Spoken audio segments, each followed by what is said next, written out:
Bonjour à tous et bienvenue sur Crypto Signal. Donc aujourd'hui, nouvelle vidéo, on va discuter un petit peu de chartisme avec un triangle ascendant qui serait potentiellement en formation sur BTC. On va discuter aussi de l'Europe qui propose, enfin qui dans une proposition, on va dire, de loi a rajouté des amendements qu'elle avait auparavant enlevés pour remettre, comment dire, rebannir la proof of work, c'est-à-dire remettre les articles dans lesquels elle proposait de les bannir. On va parler de la situation en Ukraine et on va parler de l'action de prix sur BTC avec, comme d'habitude, l'order flow, voilà, toutes les choses un petit peu habituelles. On parle tout de suite en partage d'écran. J'en profite pour faire l'appel à l'abonnement. Si jamais ce type de contenu vous plaît, n'hésitez pas, pendant la vidéo, à un moment donné, à aller mettre un petit like, un commentaire, vous abonner, activer la cloche des notifications. Ici, triangle ascendant, c'est la figure bleue que je vous montre là, ici, donc avec cette résistance ici, comment dire, horizontale et cette oblique qui sert de support. Vous allez me dire, oui, mais ça dépasse, ça dépend, ça dépasse. Oui, mais non, parce que en fait, si on prend que les clôtures des livres, vous voyez qu'on est littéralement bien enfermé dans ce triangle. Donc là, je parle des clôtures. Donc voilà, pour moi, elle est tout à fait valide, cette figure. On a une, deux, trois touches. Une, deux, trois, quatre, cinq, six, sept, huit touches. Bon, bref, on y va. On est bon, cette figure est potentiellement en formation. En général, quelles sont les statistiques de cette figure? Un triangle ascendant, il est à 62% bullish, c'est-à-dire que dans 62% des cas, le triangle ascendant sort à la hausse. Donc c'est une figure plutôt bullish, mais relativement neutre. 62%, c'est pas foufou non plus. Mais quand même, plutôt bullish. 75% de continuation haussière, ça veut dire que même quand on aura touché l'objectif, on pourra continuer encore plus haut. 60% de throwback, c'est si on la casse à la baisse, il y a 60% de chances de revenir tester la résistance oblique. 50% de pullback, si on la casse à la hausse, il y a 50% de chances de venir retester la résistance horizontale comme un support, une fois qu'on l'a passé. Sortie aux 2/3, c'est une temporalité. Ça veut dire que si je prends l'outil des dates, et ben là, tout simplement, je me mets là, je calcule la figure dans son ensemble, le moment où on est à la fin de la figure. On a 150 barres, je prends aux 2/3, ça fait 100 barres. Donc ici, je garde une... c'est là que j'ai mis ce rayon horizontal ici, qui serait potentiellement le moment où ce triangle ascendant serait mûr pour casser. Donc ça, on va le garder un petit peu sous la main, on va le mettre par ici. Voilà, on va le mettre peut-être de la même couleur que la figure, ça sera encore plus clair, voilà. Et donc du coup, voilà, triangle ascendant, donc on va partir sur cette hypothèse-là pour le moment. Qu'est-ce qu'on a sous les pieds? Bah, du coup, on a cette résistance oblique ici, en termes de support. On a le support des 37 qu'on avait matérialisé ici, et qui pour moi commence à devenir vraiment important. Vous comprenez qu'ici, le support des 37, je peux le tirer quasiment... Ouais, jusque là, quoi, quelque chose comme ça. Donc, il a quand même aussi un rôle de support qui devrait fonctionner. Il a déjà fonctionné 2 fois dans les mèches de liquidation qui sont sorties du triangle. Et ici, dernier support, dernier rempart au 34 000. Je parle pour redescendre vraiment beaucoup plus bas. Voilà ce qu'on a sous les pieds. Qu'est-ce qu'on a au-dessus? On a une petite résistance au 41 ici, petite grosse résistance quand même, hein, qui en général fonctionne pas mal aussi. Qu'est-ce qu'on a comme autre résistance? Ben, on a la cassure du triangle et encore au-dessus la ligne de coude de l'épaule tête-épaule. Comprenez ici que la cassure du triangle, elle se fait pile poil au premier arrêt aussi, donc c'est le 0,382 depuis mars 2020. Repasser ce niveau-là, ce 0,382, nous permettrait de redire qu'on est en tendance haussière depuis mars 2020. Donc c'est très important à retravailler en weekly. Hein, en weekly, c'est un niveau qui est très important. Donc voilà pour l'analyse technique, en tout cas l'analyse chartiste. On va maintenant aller se balader sur les news. Et news principale du jour, c'est l'Europe qui voudrait limiter les monnaies en proof of work parce que tout simplement elles sont trop énergivores et qu'elles sont mauvaises pour l'environnement. C'est également ce qu'on voit ici sur bitcoin.fr où on nous explique que ces articles avaient été retirés. J'avais fait une vidéo là-dessus dédiée sur ces articles-là et qu'ensuite ils ont été réintégrés dans le texte final. Donc ils vont être probablement proposés au vote ce lundi. Personnellement, je ne pense pas que le texte va être adopté tel quel. Hein. En général, souvent, les textes, avant d'être proposés au vote, parce que ça, c'est un texte qui devrait être adopté. Ensuite, il faudra qu'il soit soumis à la Commission européenne. Mais s'il est voté, il est voté. Hein, vous comprenez ici. Mais la Commission européenne, ensuite, peut décider, elle, de ne pas le voter. C'est un petit peu comme quand vous passez un décret au Parlement. Voilà, pour faire relativement simple et simpliste. Voilà l'idée. Alors moi personnellement, je pense que l'Europe, bon, si jamais elle signe ça, c'est un petit peu se retirer une nouvelle balle dans le pied. L'Europe a un petit peu de mal à évoluer. c'est un petit peu la vieille dame avec son sachet de camomille, de thé camomille et son cigare café crème qui a un petit peu de mal à réfléchir en amont. L'Europe a complètement raté le virage des années 2010, là où les États-Unis étaient en train de continuer de s'armer, continuer, comment dire, de préparer leur indépendance énergétique, puisque ils ont fortement incité à la recherche de pétrole sur leur propre sol dans ces années-là. Et ben, l'Europe qui finalement n'a même pas construit d'Europe politique, n'a pas construit d'armée, comment dire, de réelle vision géopolitique sur le monde qui l'entoure. L'Europe a perdu l'Afrique au profit de la Chine. Personnellement, c'est ce que je pense. Aujourd'hui, si vous allez au Sénégal, j'adore le Sénégal, j'ai de la famille là-bas. Aujourd'hui, si vous allez au Sénégal, eh ben, les autoroutes sont chinoises, parce qu'il y a eu un programme du poisson contre des routes, etc. Enfin voilà, la Chine est vraiment en train de faire une énorme expansion en Afrique, et tout ça au détriment des vieilles puissances colonialistes que nous sommes, au détriment, ou peut-être que c'est tant mieux d'ailleurs, même pour l'Afrique, bien entendu que c'est tant mieux, même d'ailleurs pour l'Afrique, qu'elle sorte un petit peu du joug des vieux Européens qui l'opprimaient depuis un certain temps. Tout ça n'est pas la question. Ce que je veux dire ici, c'est que à l'instant T, l'Europe est obligée de se garer un petit peu, surtout avec une guerre potentiellement à ses portes, de se garer militairement dans la vision politique et médiatique de l'OTAN, vision politique et médiatique de l'OTAN qui est bien entendu très, comment dire, très anti-russe, avec une, euh, on nous dit que les frappes s'intensifient sur Kiev, etc. Voilà, donc du coup, on va passer potentiellement, parce qu'il y a une espèce de néo-macartisme en fait qui se crée à l'instant T. Un néo-macartisme, ce que je veux dire, c'est la chasse aux sorcières, un espèce d'os-racisme qui se crée un petit peu aujourd'hui à l'encontre de la Russie. Et là, on peut le voir ici. Bon, là, on nous dit que le marché est plutôt bull parce qu'il y a beaucoup de short-sellers, donc il faudra m'expliquer. Mais j'ai lu l'article et finalement, il parle pas vraiment des short-sellers, c'est plutôt un indicateur, mais bon, c'est pas grave. Ici, Poutine qui essaye de refaire une industrie maison, mais que ça ne marche pas et que c'est ça qui va amener la Russie à une défaite. Alors, je pense que c'est un petit peu se mettre le doigt dans l'œil jusqu'à la clavicule que de penser que la Russie court à une défaite et n'a pas d'industrie nationale, étant donné que aujourd'hui vous allez en Russie, vous avez tout simplement du camembert russe. À force de sanctions, en fait, la Russie s'est totalement recréée une industrie nationale. Elle n'a besoin de pas grand-chose, si ce n'est de semi-conducteurs, mais la Chine sera toute disposée à lui offrir. En général, c'est plutôt les Coréens qui sont très bons là-dedans, mais la Chine commence à réellement bien avancer là-dedans. Pour ce qui est des logiciels, bah, la Russie va tout simplement dire bah, on s'en fiche, nous, les gens ont le droit de les copier et on ne garantit pas que Microsoft pourra poursuivre sur notre sol les gens qui utilisent Word et Excel de manière piratée, tout simplement. Et la Russie a toujours fait ça pour avancer technologiquement, etc.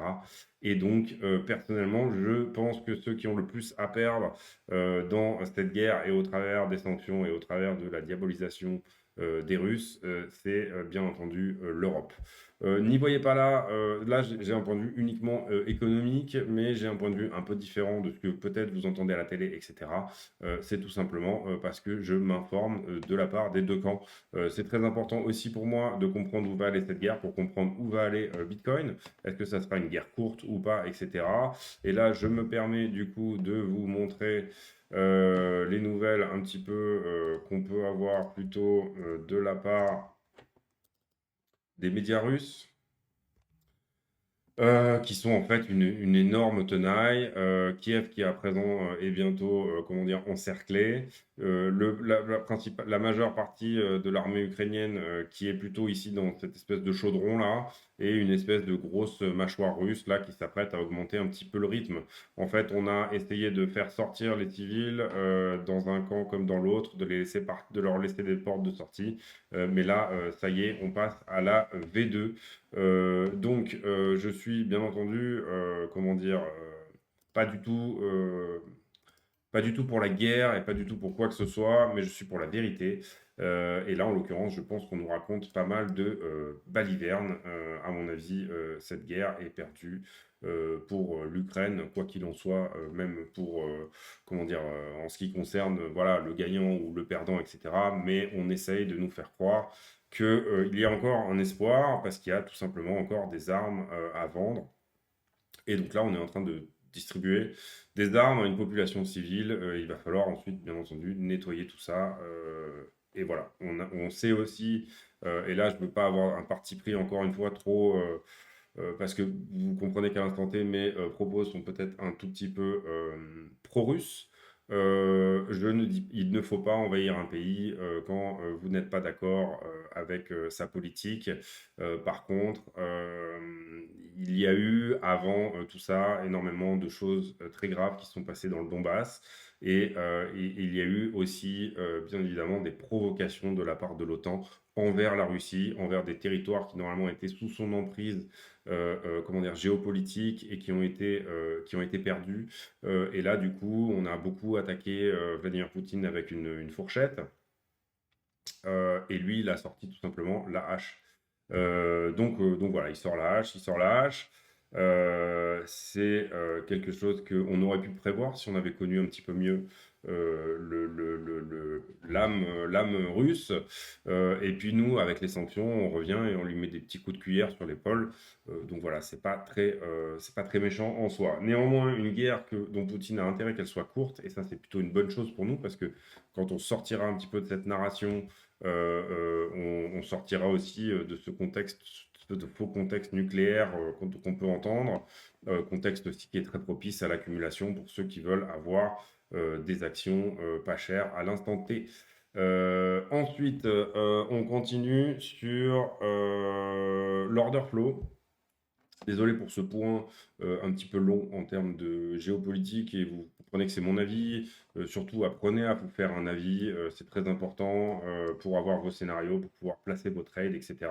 Qu'est-ce qu'on a là aussi? On n'a vraiment pas grand-chose à la vente avant les 40. On a cette petite barre ici, celle-ci qui a disparu, donc c'était probablement du spoofing.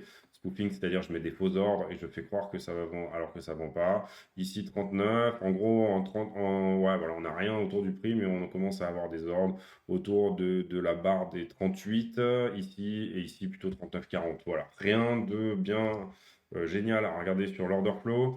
Ici, Open Interest, là je regarde la fin du mois, donc c'est le 25 mars, on serait à 42 000 en max line price. Donc plutôt pour une latéralisation à l'instant T, et 18 mars la semaine prochaine 39 000, donc plutôt pour une latéralisation aussi. Ici, sur les options, qu'est-ce qu'on a eu qui s'est passé? Je ne sais plus quand est-ce qu'on avait pris la vidéo.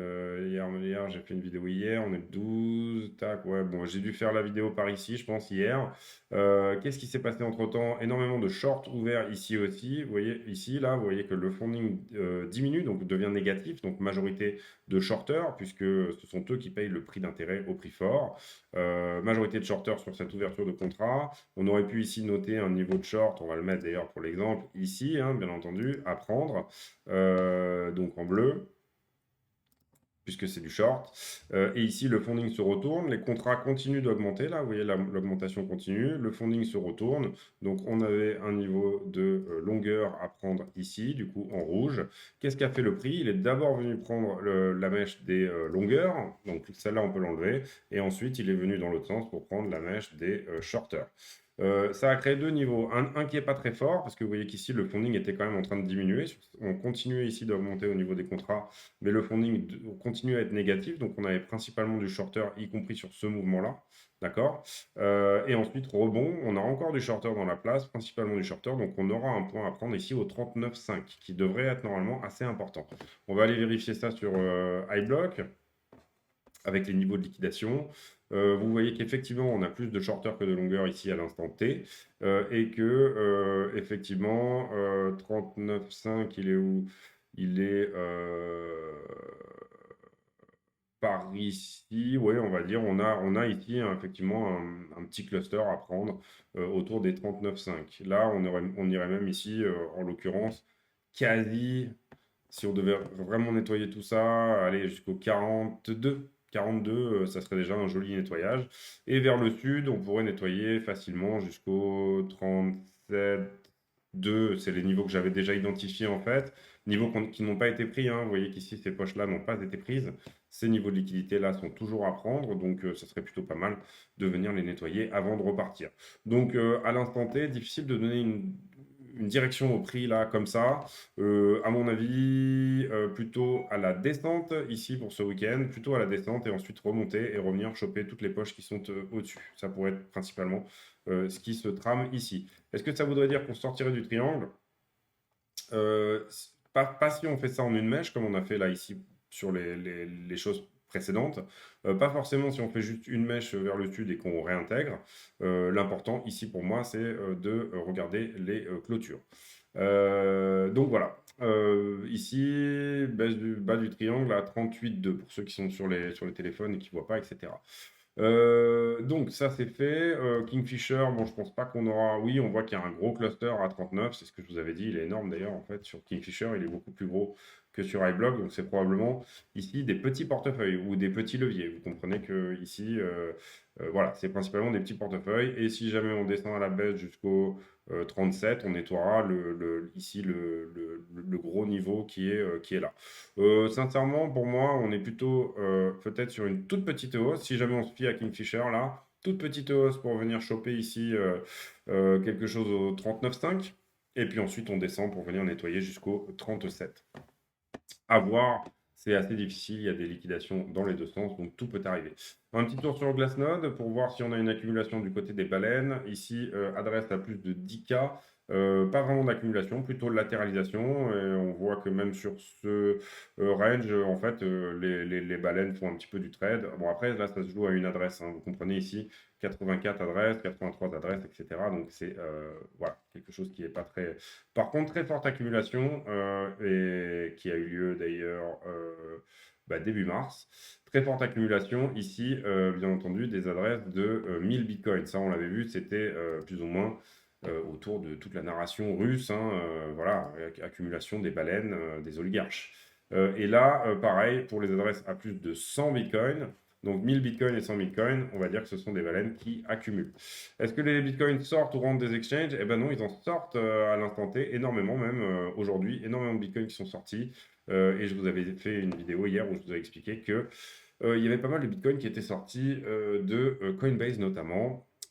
Ici, ce sont les profits non réalisés, c'est-à-dire pertes et profits non réalisés. Vous voyez qu'on est plutôt dans l'anxiété ici à ce niveau-là, c'est-à-dire que les coins qui ne sont pas vendus, qui sont holdés, sont dans un niveau moyen de profit.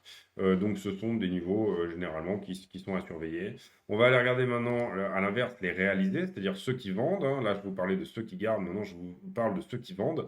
Ceux qui vendent ici, on a quelques-uns qui vendent et qui sont plutôt des ventes ici en profit. Donc probablement que ce sont des gens qui ont acheté le dip ici, qui sont en train de vendre, ou alors ça peut être des gens qui ont acheté aussi durant l'année dernière et qui sortent du marché en se disant, bon ben ok, j'ai fait un tout petit profit, j'aurais pu encaisser beaucoup plus ici, je ne l'ai pas fait, mais je préfère encaisser ici à l'instant T. Vous comprenez ici l'énorme capitulation qu'on a eu sur le sell-off celui des 33K là, des 35K, voilà.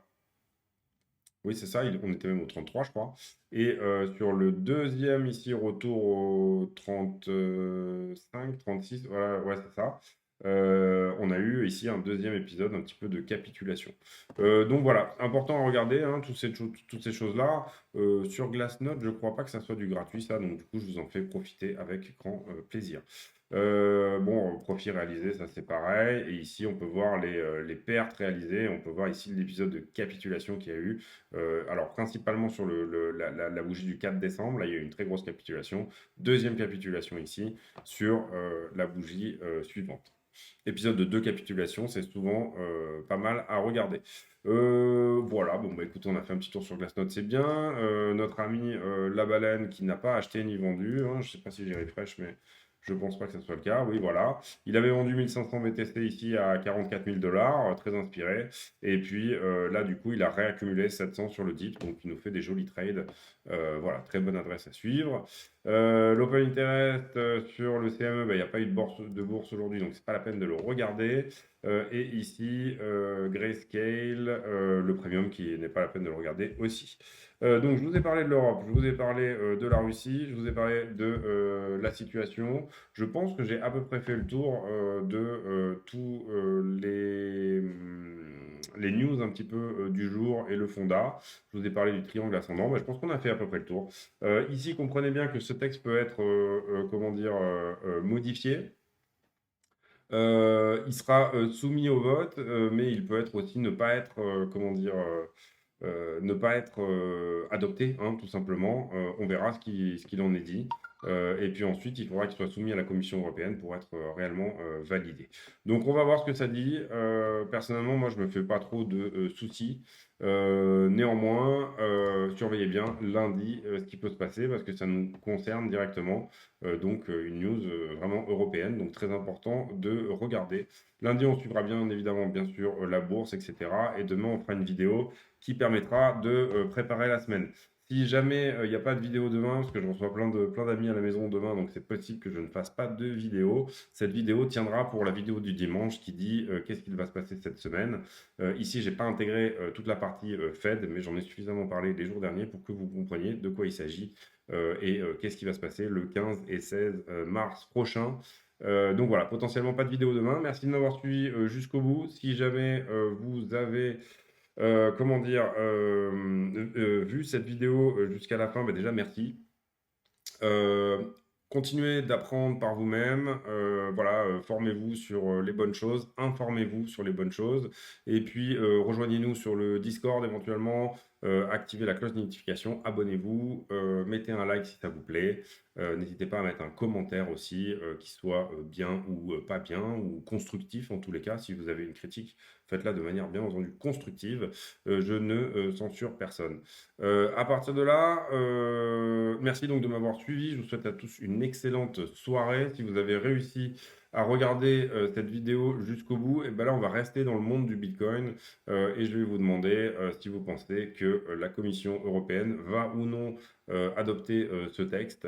Qu'est-ce que vous en pensez vous-même de votre côté? Est-ce que vous êtes plutôt boule ou bear sur l'adoption de ce texte par la Commission européenne? Si tout ça ne vous intéresse pas du tout et que vous avez envie de mettre quand même un commentaire à la con, puisque vous savez qu'en fin de vidéo, j'aime bien demander aux gens de mettre des commentaires à la con, et ben mettez votre chiffre préféré, votre chiffre fétiche en commentaire. Moi, personnellement, c'est le 8, c'est-à-dire l'infini vers le haut. Je vous remercie, passez une excellente soirée à tous et à bientôt. Salut.